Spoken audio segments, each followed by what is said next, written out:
Hey guys, welcome back to the channel. Mike Hanselman with Small Arms Pistol Academy. So today we actually have a Glock 17. This is the Gen 5 and it's actually the MOS version. And what that means is we can remove these two screws and that'll remove our cover plate right here. And what we're going to mount on it today is actually the holosun 507C, and this is the X2. So I'm real excited to put this on. What I like to do though to make it even easier is actually just remove the slide from the firearm, so you can just set the slide perfectly down and then mount it up. So why don't we do that? Step number one is always ensure your firearm is completely unloaded, and this one is. So we're going to just release the slide, pull it back a little bit, and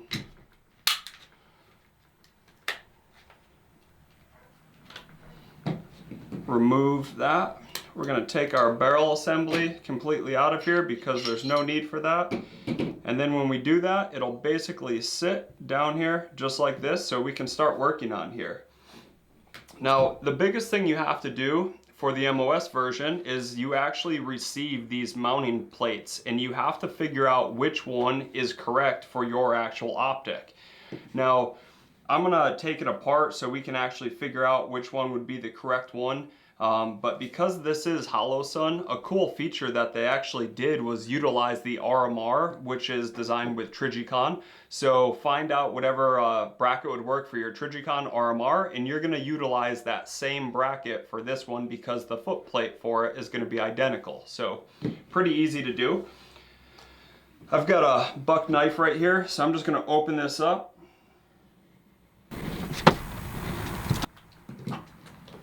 And we can take all these out of here.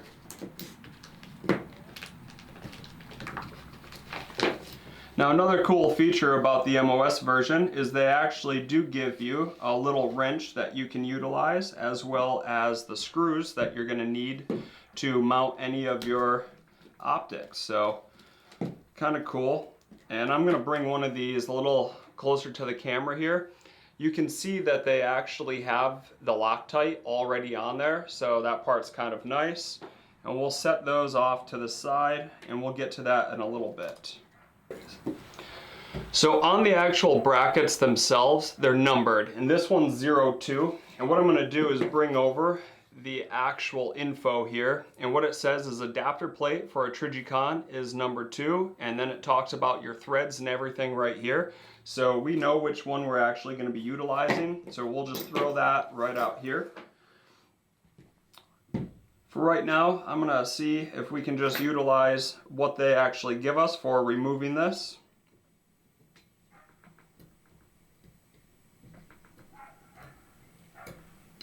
Alright, so now that these are loose, I'm going to use the longer end.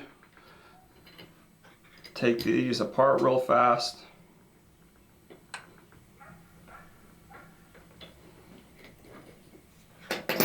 We'll set that right off to the side here. Now you can see under here we do have a little bit of moisture. It's probably oil from the actual firearm, and we still have some stuff on here too, so feel free to just grab a rag, wipe that stuff off if you'd like to. And although these do have some Loctite on there, I honestly like using more. The biggest thing for Loctite is making sure you do shake it up so it's nice.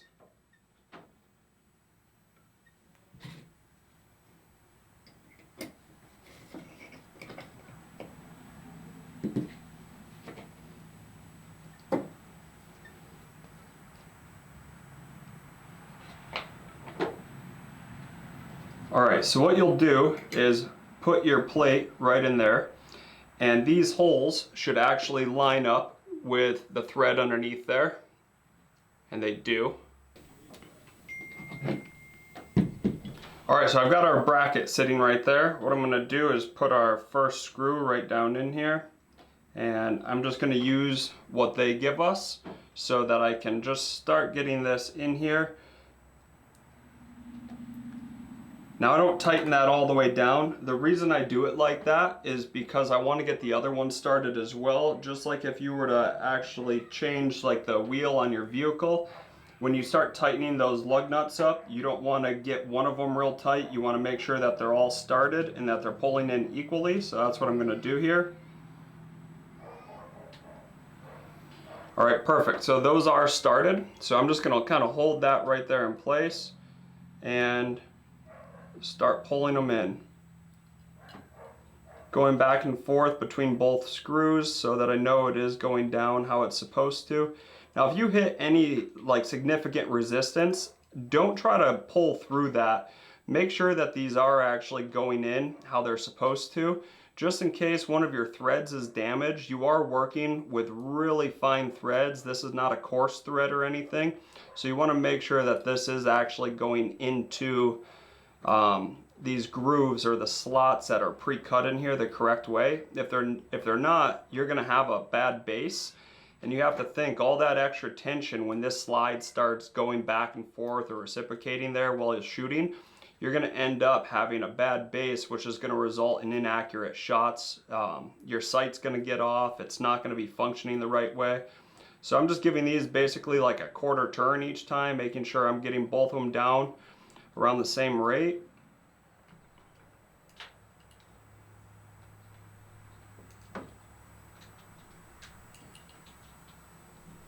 All right, so now that I have it like that, I'm just going to hold it in place and give that a snug turn.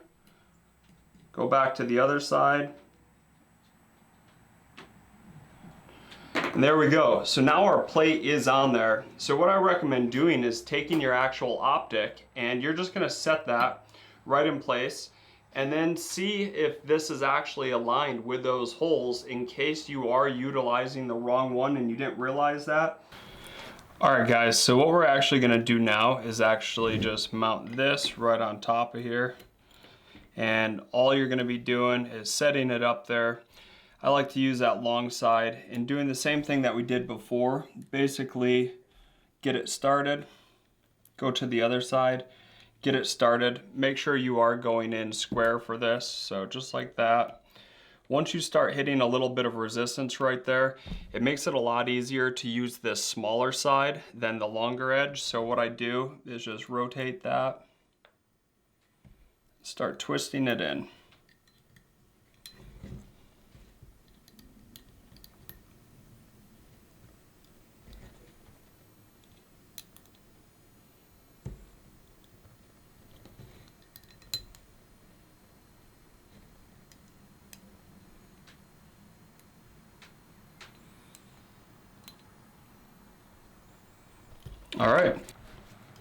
All right, so now that that's all assembled, I'm just gonna reassemble this firearm real fast.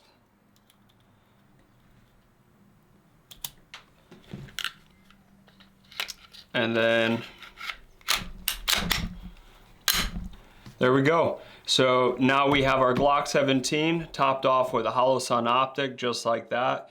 And I'm gonna let it sit for about 24 hours, make sure it is completely cured up before I start shooting and getting everything hot and not letting that actual Loctite to cure. So if you do it like this, it's probably the best thing you can do for that firearm to make sure that doesn't actually come loose.